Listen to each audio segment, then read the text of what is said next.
লালসা। অস্থিরতার অনেক কারণ, টাকা পয়সার পিছনে ছোটা, বাড়ি গাড়ি স্ট্যাটাসের পিছনে ছোটা, এবং এই লোভ, এই লালসা আপনাকে স্থির থাকতে দিবে না। অস্থিরতার কারণ এই যে আমরা বলি মেটেরিয়ালিজম, আমরা বলি বস্তুবাদিতা, এগুলো অস্থিরতার কারণ। এগুলো কখনো আপনাকে স্বস্তি দিবে না। আপনি যত দৌড়াবেন দুনিয়ার পিছনে, দুনিয়া আপনার থেকে তত পালাতে থাকবে।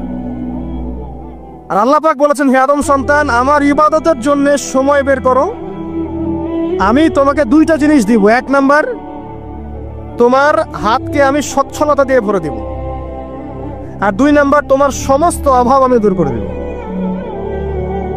যে ব্যক্তি আল্লাহর জন্য সময় দেয়, আল্লাহর জন্য বাঁচে, আল্লাহর জন্য মরে, সব কাজ আল্লাহর সন্তুষ্টির জন্য করে, দেখবেন ও মনের মধ্যে শান্তি আছে। হয়তোবা তার 5তলা 10তলা বাড়ি নাই, BMW নাই, সুজুকি জিক্সার নাই, তারপরে দেখবেন সে অনেক শান্তিতে আছে, কারণ তার মনের মধ্যে একটা প্রশান্তি কাজ করে।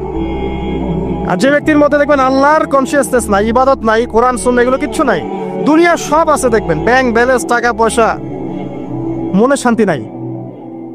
এই মনের শান্তিটাকে উসমান রাদিয়াল্লাহু আনহু বলতেন যে আল গিনা, মানে ধনাঢ্য, ধনী বলি না আমরা, এটাই হচ্ছে ধন। অদ্ভুত একটা হাদিস বললাম, অদ্ভুত বলতে বলছি অ্যামেজিং হাদিস, যে একজন সাহাবী বলছে, সালমান রাদিয়াল্লাহু আনহু, তিনি বলছেন যে যখন মুমিনের উপর বিপদ আপদ বালা মুসিবত আসে, তখন মুমিনের এই বিপদ আপদ বালা মুসিবত রোগ শোকের বদৌলতে আল্লাহ পাক তার গুনাহগুলোকে মাফ করে দেন এবং তার মর্যাদাকে বাড়িয়ে দেন, এবং সে আল্লাহর দিকে ফিরে আসার অনুশোচনা করার সুযোগ পায়। আর যখন কাফের মুশরিক বা ফাসিক মানুষকে এইসব রোগ ব্যাধি, বিপদ আপদ বালা মুসিবত ঘিরে ধরে, তার দৃষ্টান্ত সেই উটের ন্যায়, যে উটটাকে তার মালিক বেঁধে রেখেছে, এরপর ছেড়ে দিয়েছে। সে উটটা বুঝতে পারলো না কেন তার মালিক তাকে বেঁধে রাখলো আর কেনই বা তাকে ছেড়ে দিল। কথাটাকে বুঝতে পারছেন? যারা আল্লাহ দ্রোহী, তাদের উপর যখন বিপদ আপদ বালা মুসিবত আসতে থাকে, তারা বুঝে না যে কি জন্য আসতো আর কেন চলে গেল। কিন্তু মুমিন ব্যক্তি, যারা মুসলিম, আল্লাহর অনুগত, তাদের বিষয়টা হচ্ছে এমন বিপদ আপদ বালা মুসিবত রোগ ব্যাধি তাদেরকে আল্লাহর দিকে ফিরিয়ে নিয়ে আসবে।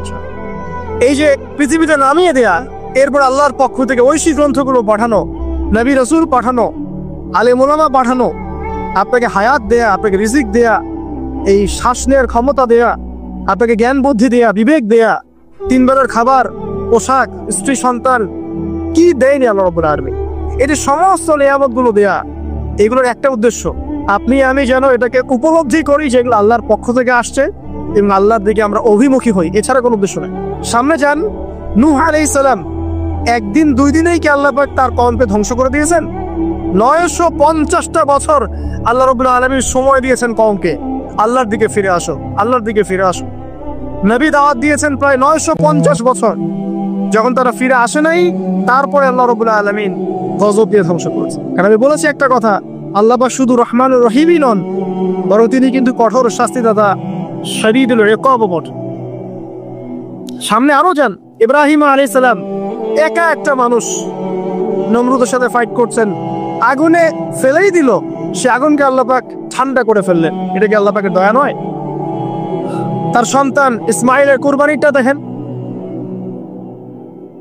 আল্লাহ পাক বলেছেন কুরবানি করো, তিনি ডানে বামে প্রশ্ন করেন নাই। আমরা হলে প্রশ্ন করতাম, কেন করব? শিশু